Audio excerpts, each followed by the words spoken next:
the oligarchs behind Vladimir Putin. They are called the oligarchs, not politicians, not soldiers, but billionaires who keep Vladimir Putin in power, and in return, he keeps them untouchable. Or so they thought. It all began in the 1990s. The Soviet Union had just collapsed. Russia was broke, factories abandoned, oil fields up for grabs. The government decided to privatize everything, but the process was corrupt.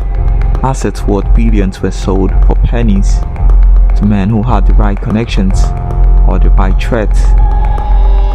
They became rich overnight, so rich they could rival nations. But in 2000, Vladimir Putin came to power, and he sent a chilling warning to these new billionaires. You can keep your wealth, but only if you stay loyal to me. Those who obeyed became his circle. Those who refused ended up bankrupt, in exile, or in prison.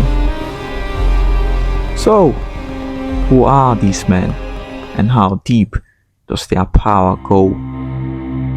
Number 1. Roman Abramovich, the smooth operator. Worth over $14 billion, the mind behind the club, Chelsea. But before football, there was oil. Abramovich acquired Sipneft in a loans for share deal, paying just $250 million for a company worth $2 billion. Later, he sold it back to the Russian state for $13 billion. Some say Abramovich's true skill was staying close enough to Putin to be trusted, but far enough to avoid suspicion. Number 2. Oleg Deripaska, the aluminium king, a man who once controlled 10% of the world's aluminium. Charismatic, but feared, linked to organized crime, though he denies it. When sanctions hit him, he claimed his fortune dropped by billions in days. But here's the thing, Deripaska knows where the bodies are buried, not literally, but in the financial sense. Number 3. Gennady Timchenko, Putin's oil man. Timchenko was barely known before Putin rose. Then suddenly, his trading company Glamour became a global oil giant. Western intelligence suspects Putin himself may secretly own a share.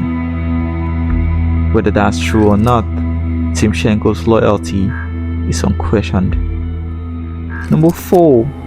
Alisher Usmanov, the iron magnet. From humble beginnings to controlling huge chunks of Russia's steel and mining industry, Usmanov also invested in tech giants like Facebook early on. He's not just rich, he's networked. British tabloids call him Putin's favorite oligarch. Number 5.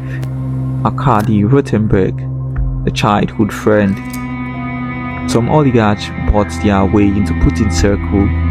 Rutenberg grew up in it. He trained in judo with Putin as a boy. Today, he wins billion-dollar state contracts, including building the controversial Crimean Bridge. When asked if this was corruption, Rutenberg simply smiled and said, "I'm just good at my job." Number 6. Igor Sechin, the oil tsar. Not a flashy billionaire, Sechin is darker, quieter, more feared. He runs Rosneft, Russia's state oil company, like a fortress, known as Darth Vader in Moscow.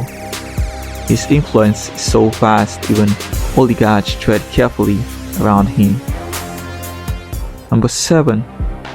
Viktor Verxenberg, the art collector, worth $10 billion, owns one of the world's largest collections of Faberge eggs.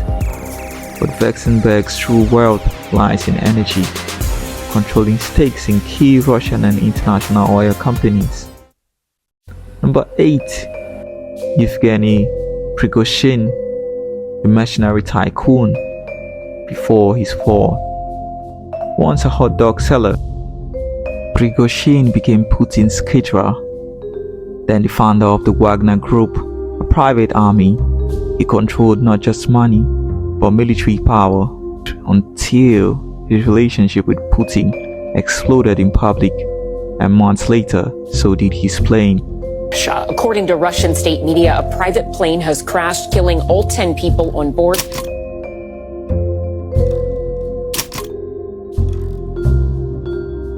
These men don't just have wealth. They have reach. They own newspapers, TV stations, factories. Some have political influence that stretches far beyond Russia. But there's a price. The new round of sanctions. Authorities in Europe have already seized at least 2 super yachts, and we do mean super, owned by those extremely wealthy Russian oligarchs. And they lose more than yachts and mansions. They lose access to their global networks. And without those, even billionaires start to feel the walls closing in. The truth is, in Putin's Russia, loyalty makes you rich, but it also makes you vulnerable. Because the same man who gave you everything can take it away with a single phone call. So who's really in control? The oligarch or the man they serve? In this game, there are no equals, only survivors.